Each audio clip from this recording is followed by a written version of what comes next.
Norwich in great shape then going into the first East Anglian Derby of the season. In fact, both sides were looking good. Ipswich had been beaten just twice in their first 10 games. Norwich could go top briefly if they won. A crowd of more than 20,000 watched the action. On the bench for Norwich, Ian Crook, the man who almost moved to Ipswich in the summer, only to return to Carrow Road before the season started.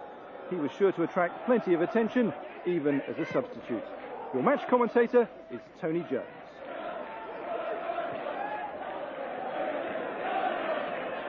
Polston now for Norwich. Fleck has dropped deep and has found some room. He's got the return. He's in. It's Robert Fleck. It's Andy Johnson.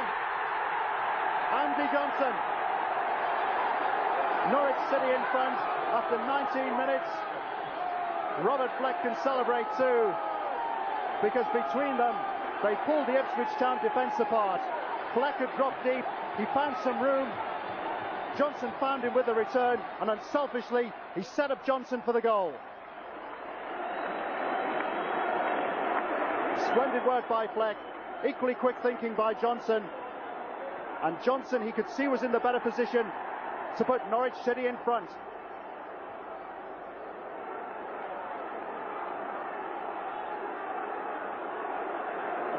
The 1-2, the 3-4 almost with Fleck, and that's the first goal for Norwich.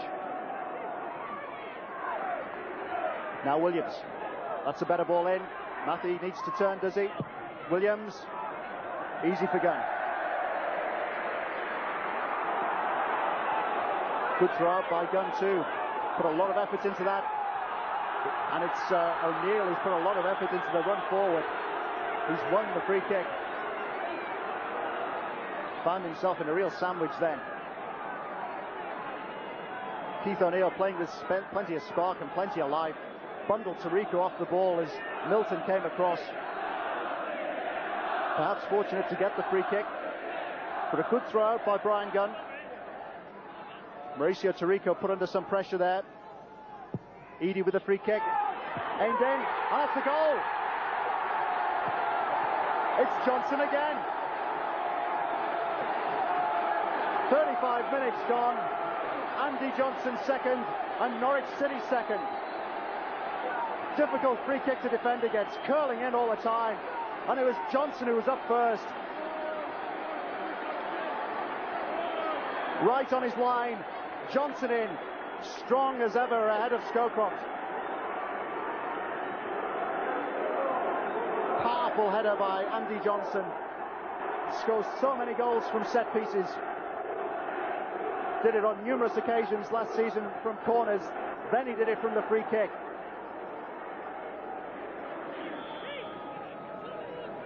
First free kick of the second half.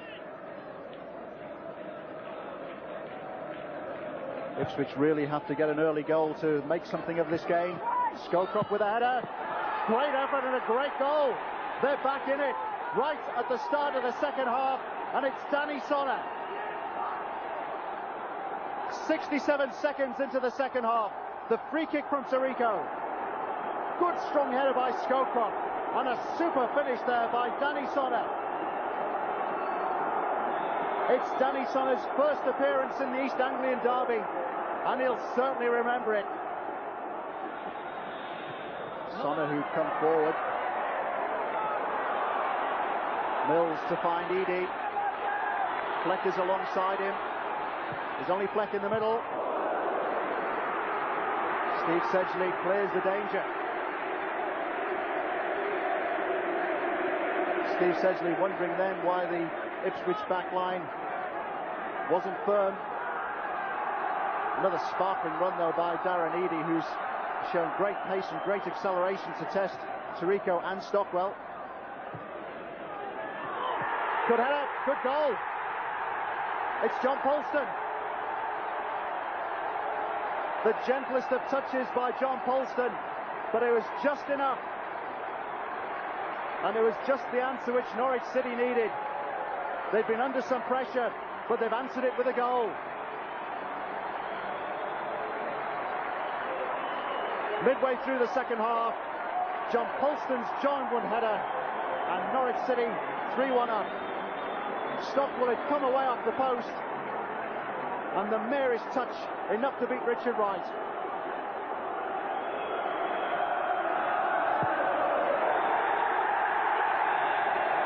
John Polston clutches the air. Mike Walker gets to his feet. Andy Johnson certainly happy, as it was last season. A Norwich win at Carrow Road. Not the same controversy which surrounded last season's fixture, but it's a win which takes Norwich to the top of the First Division, if only until the end of the Saturday programme. Ipswich with work to do to prove that they're better than merely fringe players in the promotion game. Handshakes all round.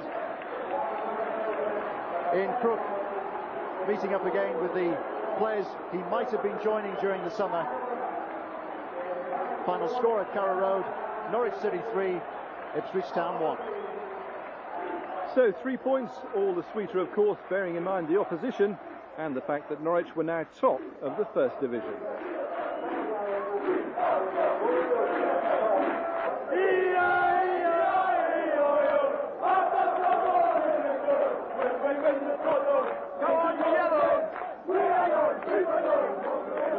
Mike, back on top of the league. Yeah, I mean that's nice, but the important thing was obviously to get 3 points wherever we were, just to keep us in the frame. But yeah, it's nice, you know, I've got to admit it's nice to be on top, but obviously there's games tomorrow and we could be off it again. It's just important to keep the run going.